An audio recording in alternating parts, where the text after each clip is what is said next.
Бид Дорногов аймгийн Ариг сумын нутаг дахь Монголын хамгийн том агуйг зорж байна. Агуйн ойролцоо үлдсэн сүүлчийн малчид болох Баттулг Амгаланбаяр нар машинаа жолоодон явна. Сүүлчийн айл гэсний учир нь энэ нутагт уул уурхайн компаниуд олборлолт хийж эхэлснээс хойш бусад малчид нутгаасаа дайжин нүүж явсных юм. Малчид эндээс явхаас гадна бидний очиж буй агуйч бас сүйрлийн ирмэг дээр ирж хэд байгаа билээ. Учир нь уул уурхайн компаниудын дисэлгээний улмаас агуй нурж устдах аюулд ороод байгаа юм. Энэ бол цагаан дэлийн агуй. Одоо бид нар агууны амндар байна. Ортлаас нь тэр хой нэг ам байгаа. Тэр заалных амндар юм жижиг амтай. Тэрүүгээрээ ороод тэгээ цаашлал явах юм бол толгой молгой хийгээд өсөхөд бол заалал ингээл яваал гэдэг болов гэсэн. Тэгээд би багтахаараа л явж үзсэн. Цаг гараа энэ төр л явчихлээ. Одоо доош ингээд жоохон хэрвээ боломжтой шатгүй ийш ингээд орчих том заалтай. Энэ талдаа ингээд нэг жонштой орох юм бол дотор талынхан жонш нь айгүй гоё тунгалах. Бид нар ч орж дотроо устаа ээжтэй 5 бетоноор ингээд ус зөөдөг жоохон хүүхдүүд байлаа ш. Тэгээ эндээс усаа зөөгөл манайх сая өвлжиж эндээс километр зайтай хүүхдүүд болохоор ингээд өдөрт 2-3 ингээд явчихдаг ус. Дэсэлгээний улмаас эдгээр ингээд ам цам амар үүсэж байгаа байхгүй юу. Тэр энэ нэг цагаараад байгаа чулуу бол байгаагүй саяхандаа нурсан байна. Бид нар чи энэгээр нэг өдөр болгон шунааш жаа мал залаа ингээд явна. Энэ ан цавууд ингээд чулуунууд ойцтнууд нь мэддэгдээд байдаг байхгүй тэр шинэ ойцсон тэр цагаан байна. Анх 1968 онд ойр орчимд нь хайлуур жонш олборлох зорилгоор дэлбэрэлт хийх үед агуйн ам нэгдсэн гэж үздэг. Үүнээс хойш агуйг Монгол, Орос, Япон, Их Британь зэрэг улсын зарим судлаачид хэд хэдэн удаа судалсан бөгөөд Монголын хамгийн том агуйд зүйс ор тооцдог юм.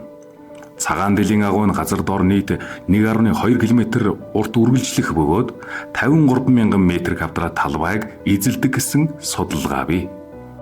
Би хүн амын газар зүйн судлаач байсан. 1600 гаруй агуй тухай мэдээллүүд аваад өөрөө орж үтсэн агуйнуудаа би газрын зураг дээр тэмдэглээд Монгол орны агуйн байршлын нэг газрын зураг хийсэн. Тэгээ нэг 400 гаруйг нь өөрөө очиж шагайлсан. Тэгээд эднэр дотроос хамгийн том нь бол цагаан дэлийн агуй. Энэ хотны өнгөцөл хөгжүүлэл ярьдаг байсан. Энд нэг 20 гаруй 30 орхон километр Тэгэ уул гэдэг энэ усан тусгай хамгаалалттай газар байдаг. Одоо энэ баруун гашаа. Тэнд нэг агуй байдаг байхгүй. Тэр агуй энэ агуй хоёрыг холбоотол гэж нэг домог байдаг. Хуучин бол тогтсон их гоё байсан байхгүй юу? Өнгийн хайлуур жоншны судал тогтцсон. Машины хүчтэй прожектор хөдөлгөөд яхаар зэрэг маш гоё гэрэлтийн солонгороод ногоон хөөх ягаан гоё цэнхэр хажин гоё одоо нэг урлагийн тоглолтоор гэрэл сааж байгаа юм шиг тийм сэтгэл төрхөөр тийм гоё агуу байсан. Хэлгэрцгааргүй алхам төрийн бас байгууллага болон нутгийн иргэдийн санаачилгаар цагаан дэлийн агуйг улсын тусгай хамгаалтанд авах санал өргөдлийг улсын хурлд гаргаж холбогдох ажлын хэсэг 2014 онд агуутай танилцж байсан байна. Тухайн үед агуу зочлох боломжтой байсан нь архивын энэхүү бичлэгээс харагдана. Харин өнөөдөр хориотой эрсдэлтэй бүс болцоход байгаа юм а. Одоо яг энэ баруун цагаан дэлийн агуйг бол одоо яг ингэ тойроод энийг одоо энэ яг энэ оройнд бол ашиглалтын холмлын одоо тусгай зөвшөөрөлт 9 аж ахуйн гэж хүлээж явуулж байгаа. А 9-өл бол ашиглалтын тусгай зөвшөөрөлттэй үүний одоо 5 нь бүгд найрамд хятад ард улсын, 2 нь Солонгос улсын, 2 нь одоо Монгол улсын хөрөнгө оруулалттай. Одоо ийм компаниуд бол хүлээж явуулж байгаа. Дандаа жончны ерөөс. Дандаа ашиглалт. Тэгээ ихэнх нь ил уурхаагаар ашиглагдсан. Одоо юу нь бол газар нутгад бол маш их ухад зүйдэгдсэн. Эвдэрсэн газар маш ихтэй.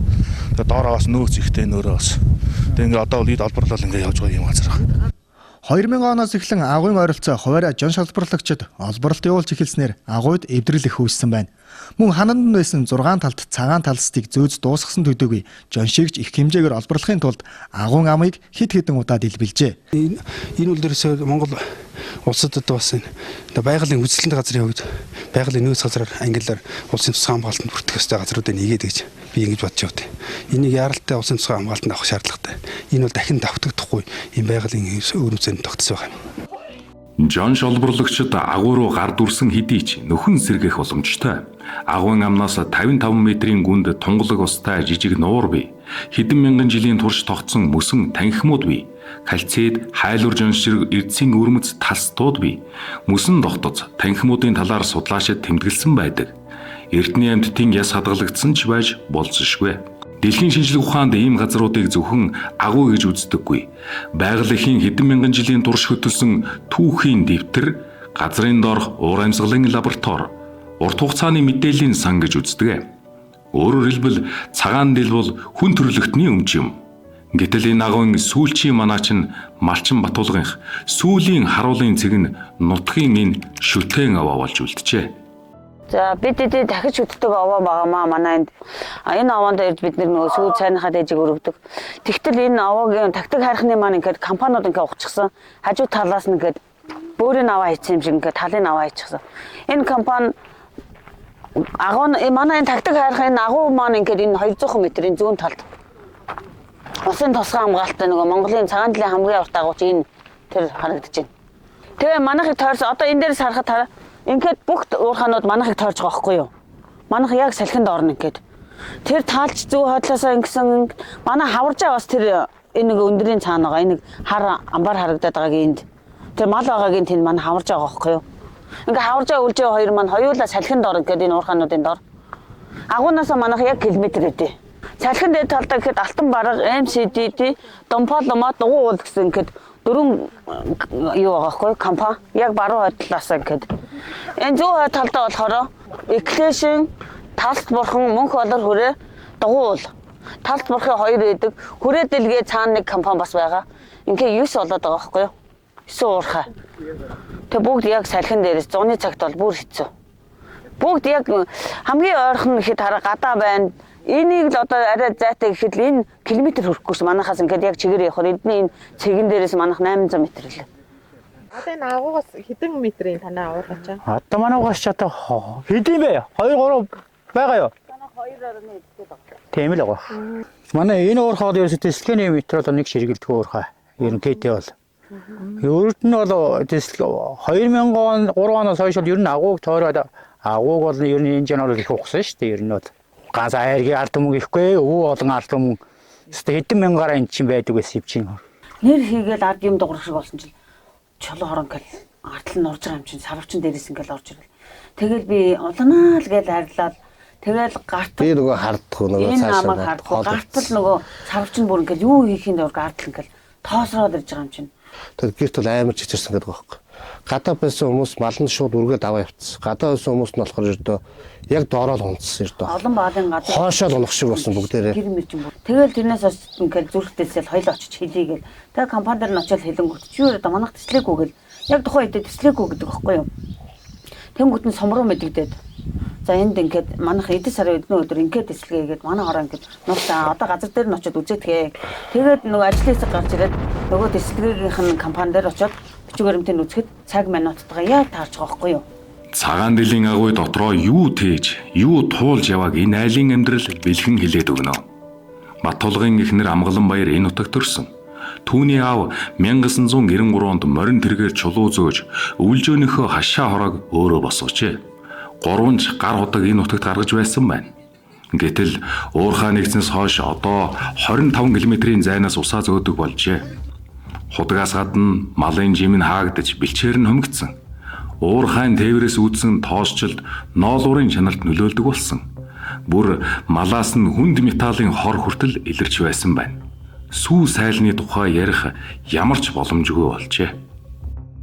Мал тэгж байх, цааж барих тэр цагаан идэ хийх тоос бол амар.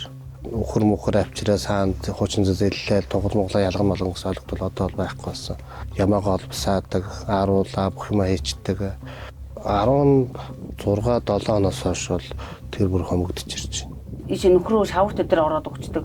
Машинууд нь том тэрэгнүүд нь л тэр дайраад алчиж байгаа юм чинь. Нэг яваад сум ороод ирэхэд уурхаа нэг усанд айгүй их ингээ мал өгсөн. Манайхаас ингээд 10-аад мал хавар олсон чинь нөгөөдөл чинь ингээ гараад ирчихсэн хөөчихсөн. Тэгээ хэзээ орж өгсөн мэддэг. Тэгээ нөгөөдх нь ингээд эмийн өжөө очиод үзтэл манай эмтэй мал байгаа чинь. Манай мал энд өгчлээ гэхэд яг муу юм уу? Өөртөө алчаад авчираа хийцсэн юм шиг тэргээд яг уурхаа бол ер нь бол өөртөө хөргөлдөг юм л. Одоо сүүлдээ амьдрах хэрэггүй болоод мал байх нөхцөлгүй болоод одоо сүүлдээ гарч өөр айлд мэлд малаа малчилж байна. Одоо сүүлийн 2-3 жил явсан тэгж явж байна. Малаас гадна 2022 оны 6 сард манай нэг хүү идэ одоо 13-та манай хонд яв гэдэг эрэхтэй нийл хөл гарan шавар болцсон ирсэн. Яасан бэ миний хөгсөн чинь. Нөгөө энэ Eclesion гэдэг компани нь нөхөө ухаад ус нь ингээд бүр дээш ингээд нэлээд гүнзгий одоо эндээс энэ тонн нэрэд ийм гүнзгий ус таахгүй юу гүнзгий ухсан. Тэрэнд нь ишиг орсон байсан чинь цахаас нь ишгээ татаж гаргасан баг шүү дээ. Тэгэл тэрнээс хойш миний зүрх өвдөл даралт ихсэл тэгэл шууд хүүгээ аваад барьж авч явал уйлсан чи ээж яасан юм та чи яагаад гам бэ намайг тухайд гайхчих. Тэгээ би шууд захиргааг дуудаад утастал энийг шууд хашаажуул тэхгүй бол одоо хүүхэд ингэх нэ би одоо ингээд үнэхээр гэр бүлийн асуудал нь амар хэцүү. Тэгээ тэрийг 7 хоногийн дотор хашаажилсан.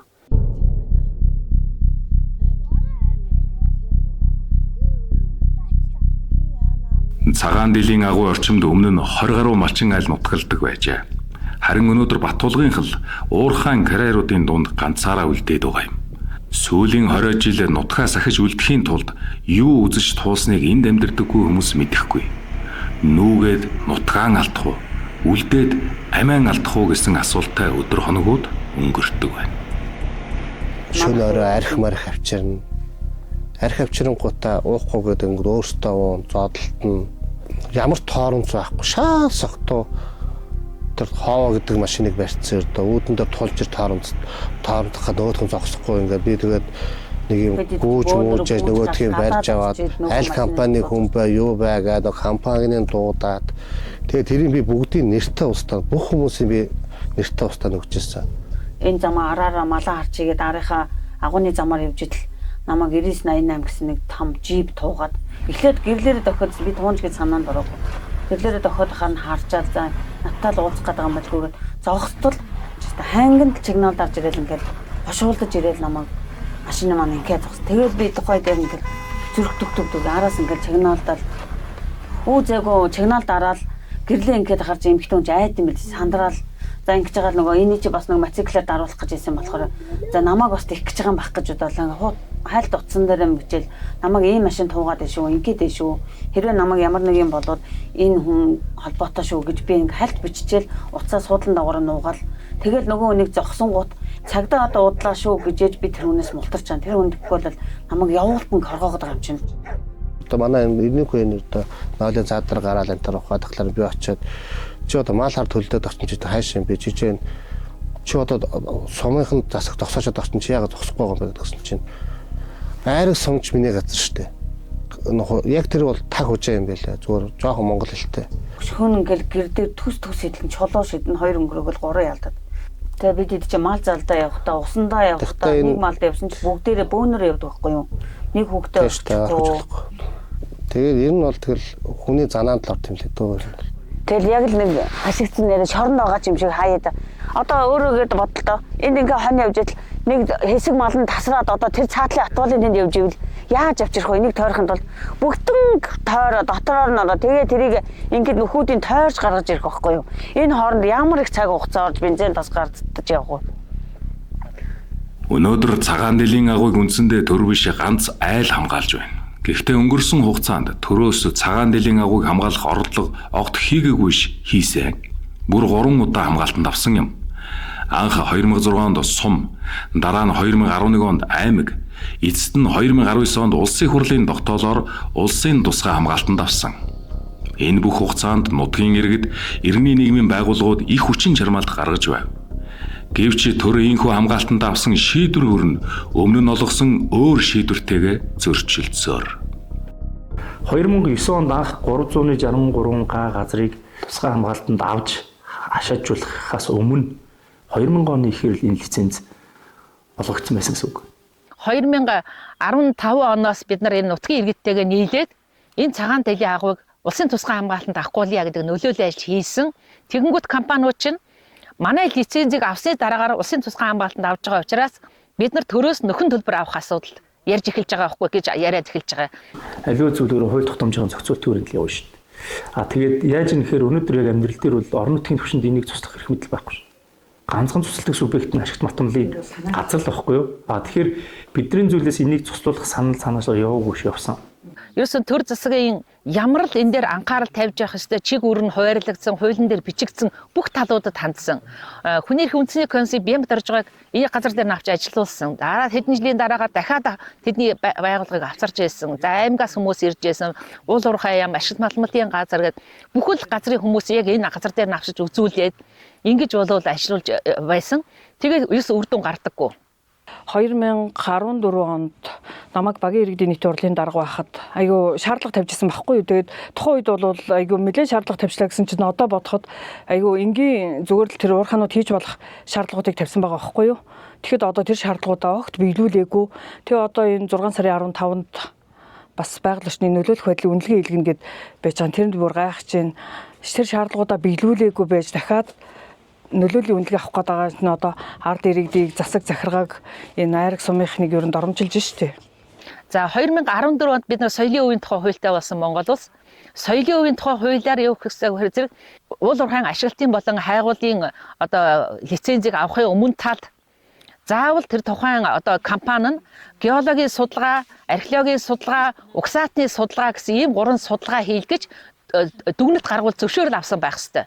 Тэдэн дээр нэгэн дээр нь энэ айлын тухай байгаагүй. Бичээгүй. Тэр энэ хүү хойно байж байгаа улсын тусгай хамгаалалтай баруун цагаан дэлхийн агуй гэж байгаа. Тэгээ энэ агуй тухайч тэр үнэлгээнүүдээр байгаагүй. Энд Манайхаарч ороо. Хүн байна, мал байна. Энд улсын тусгай хамгаалалтаа засгийн газар нь авсан юм агуун байна. Энэ ердөө юу ч байхгүй энэ тэр заа. Юу ч байхгүй шүү. Энэ тэгтээ энэ яагаад гэхээр зүгээр автоматар хийгдсэн байна. байна. Энэ одоо 26 онд хийгдсэн. Тий, одоо орох гэж байгаа компани. Компани биш үстэй ингээд одоо альва нэг юм хүсээд ингээд манай хуралд оруулаад ирдэг. Малчин ард иргэд бидний амьдрал цааш ирээдүйд нөлөөлөх юм байна гэд ойлуулчихж байгаа. Ойлуулаад тэрнийг одоо нэг одоо хурал дээр цоцлогдож байгаа. Тэгэхэд тэр компанийн үйл ажиллагаа шууд явж байгаа юм. Одоо баг битгийд одоо сумын иргэдийн хурал нь одоо хүчин мөхсдсөн ийм хуулийн заалт. Үнэхээр гой сайхан тансаг нутагтай тэндээ өстө мөнгөчсөн тааваараа одоо өөрсдийнхөө ингээд жаргалтай амьдралж болдог байсныг устгачаад өнөөдөр өөдөөс хөгжил яриад байгаа тэнэглэл өстэй. Харгистэл одоо яаж байгаа юм. Монголын төрийг л одоо хийж байгаа асуудал. Монголын төр дэхтэй хийхтэй үстэй энэ газар нутгийг муухай дээрнэж байна. Би бараг 2018-аас хойш Монгол Улсын сургуулийн судлаач нартай уул уурхайгийн нөлөө гэж судалгаа хийж байгаа. Бүх Монголын хууль уншаад ялангуяа газар нэрх хуулинд хэрэг орж байгаа. Тэгээд үнэндээ бүх хуулинд үзвэл малчин хүмүүс ийм эрхтэй гэж тодорхой биш байна. Ихэнх балчир бараг бүх балчир бол газрын төрийн өвч Монголын засгийн газар уул уурхай лиценз хиймээр байгаа бол эсвэл зам тавьмаар байгаа бол тэднэр хийж болно. Орон нутгийн хүмүүсээс зөвшөөрөл авах хэрэггүй. Тийм учраас бас тэр харвал малчин хүмүүсийн газрын эрх маш чухал байна. Газрын эрх бараг байх гэсэн үг. Уур амьсгалын өөрчлөлт хүний үйл ажиллагааны сөрөг нөлөөний улмаас цагаан дэлхийн агуун ландшафт хувьсан өөрчлөгдөх болсон. Мөн агуу орчмын 3687 га газар уул уурхайн нөлөөгөөр эвдэрч доройтсон гэж агуу судлаач Авирмит 2020 оны судалгааны тайландаа дурдсан байна. Та хэдэн настай байхдаа анх энэ агууг мэдчихсэн бэ? Мэдхгүй 30 хэд байсан багтаа.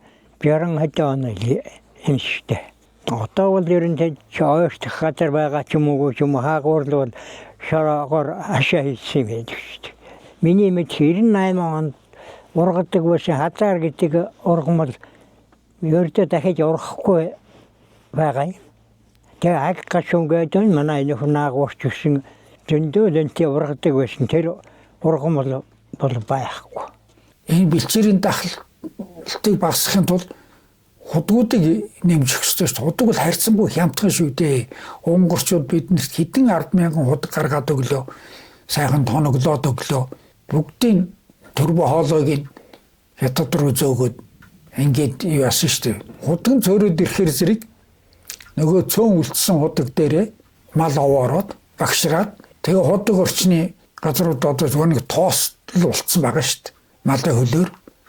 биологи олон янз байдлын асуудлыг ярьж болно, уур амьсгалын өөрчлөлтийг асууж болно, газрын цөлжилт, оройтол, бэлчээрийн хомсдол гэдэг энэ асуудлыг ярьж болно. Ингээд олон асуудлуудыг Монгол улсын уул уурхайн бодлого ер нь яаж явж байгаа юм бэ гэдгийг яг энэ газар дээр ирэх юм бол хэн ч ойлгохоор. Цагаан дэл бол Монголын байгалийн баялагын хамгийн муу засаглалын хамгийн тод жишээ.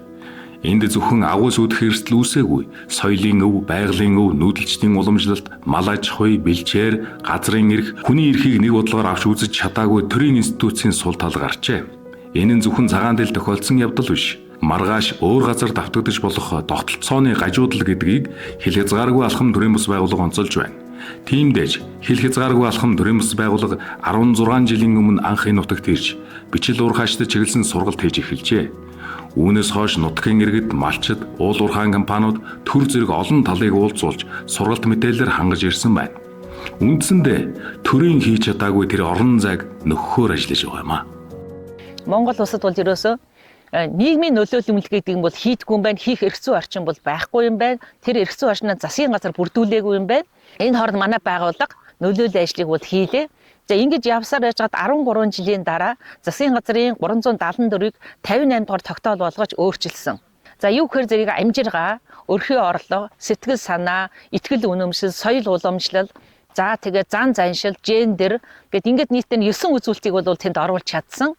Яалч байхгүй Монгол улсад жишг болох үс юм нэг үзүүлэлтүүд аргачлал гаргаад ирж байгаа. Тэгээ энэ аргачлалынхаа энэ яг айл дээр бодиттой байгаа энэ айлын юм дээр түшиглээд бид нар үндэсний нэг аргачлалтай болъё, жишг загвартай болъё гэж сумын захиргаатай, уурхайн компаниудаа олон удаагийн уулзалтаараа бид нар бол ярьсан.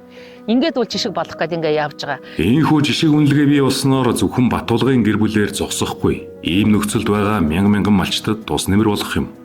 Цаашлаад тэдгээр малчтаар дамжин байгаль хамгаалагдаж, уул уурхайд хяналт тэнцвэр бий болох юм. Юун дөрөнд малчтыг буруутгадаг, хий харддаг, ганцаар дулдаг асуудал арилах юм аа. Тэр айлыг би өрөвдсөн. Тэр 10 хэдэн онд очихдоо ярьж исэн. Хон малын зүгээр байлгадаг. Трактор юмугаар үргээгээд байдаг. Зам байсаар байтал нэлээ наагур давхиж малын үргээгээд энтэр байдаг. Сумынх нь улсад болохоор эдний бид нар мөнгө өгч байгаа энэ төргээ цуу тараадаг гэж тэгж ярьж исэн шүү. Янз бүрээр яддаг шүү дээ. Байр авсан л гэн. Мөнгө авсан гэх мөнгө авах уу гэн. Одоо ч гэсэн хүмүүс намайг байр авсан гэж боддог л ах. Гэхдээ би бол ухаад тэр хүнээс байр авах 1000 төгрөг нэгч үзег байхгүй юу? Тэгж гүжирдүүлж исэн надад удаа байгаа. Зөндөө гүжирдүүлэх бол зөндөө асуудал байдаг. Тэр хэл ам гэдэг бол амар мэддэг л. Энийг бол зүгээр банаах бол зүгээр амар мэдэрч байгаа.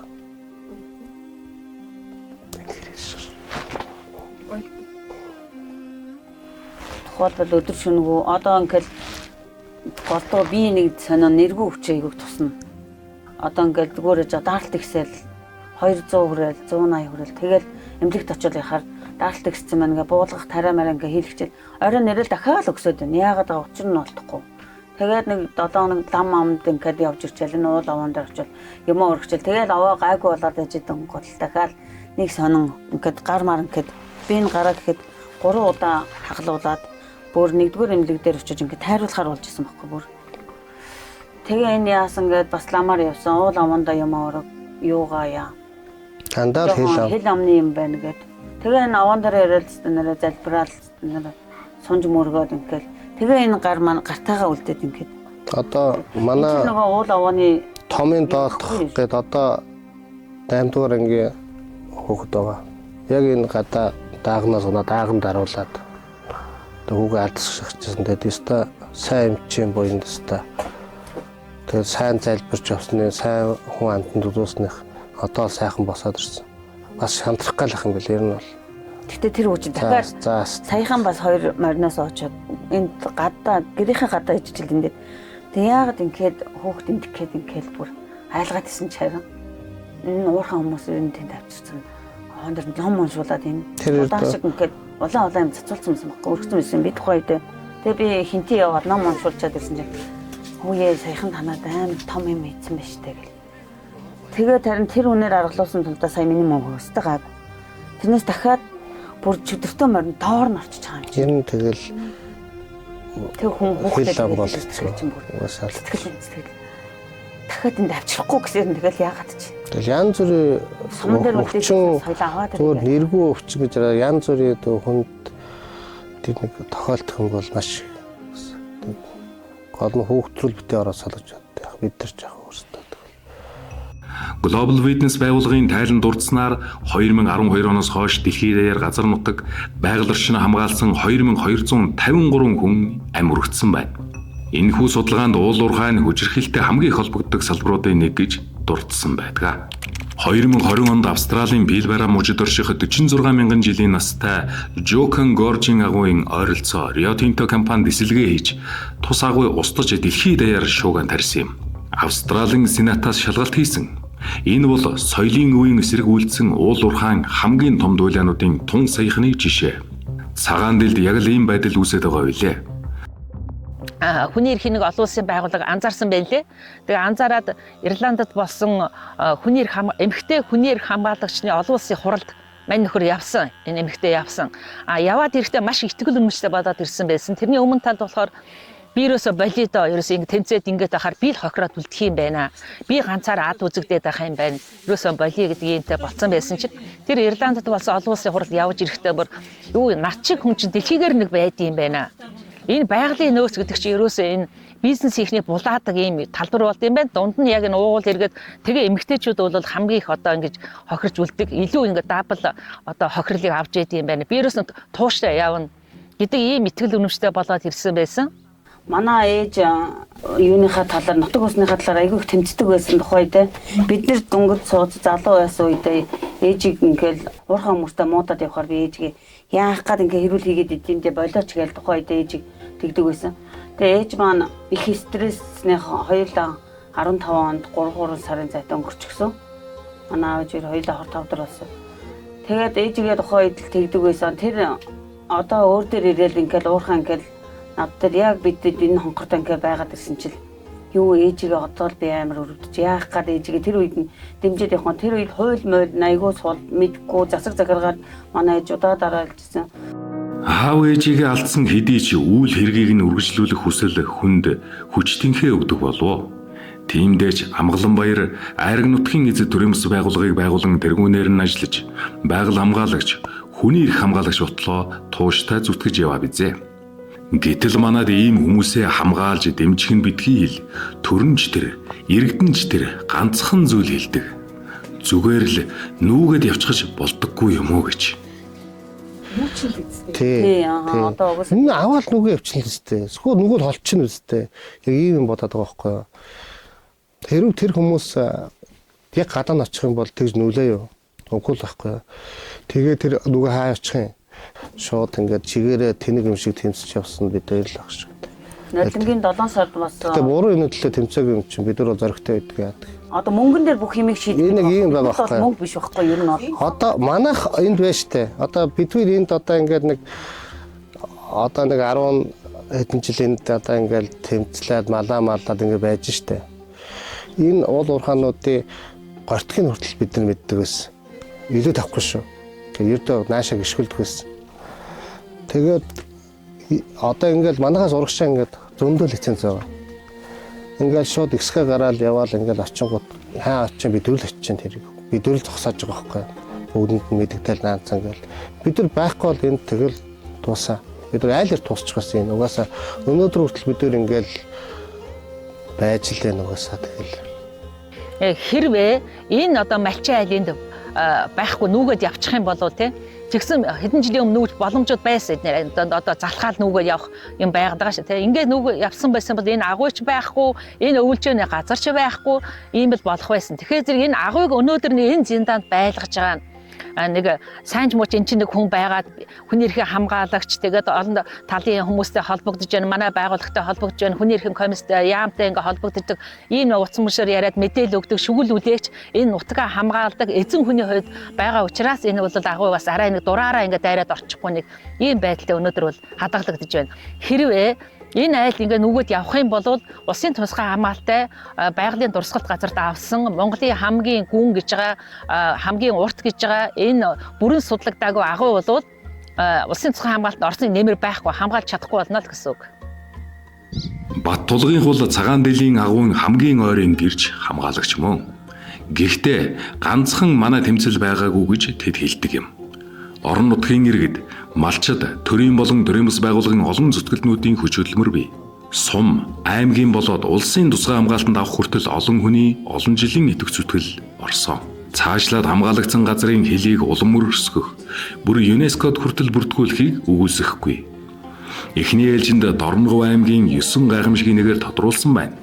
Цаашлаад улсдаа твдээ гайхагдах аялал жуулчлалын цэг болох болцоотой гэж сумын удирдлага онцолж байна. Хамгийн сүүлд гэхэд сумын санаачлагаар 5D World компани болон уулуурхайн аврах тэг 9-р анги хамтран цагаан дэлийн агууд хэмжил судалгааны ажил хийгээд байна.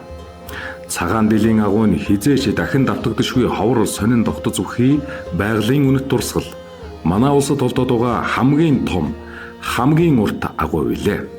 Энэ агууг аялал жуулчлалын зорилгоор ашиглахад хамгийн тохиромжтой гэж агуу судлаачид дүгнсэн. Гэхдээ агуйн нурж болзошгүй эрсдэл дунд байсаар буйг мартаж болохгүй. Агуйн хувь заяаг инхүү хөндөхн уулуурхайн компаниудыг ад үзэж үйл ажиллагааг нь зогсоохын тулд биш юм.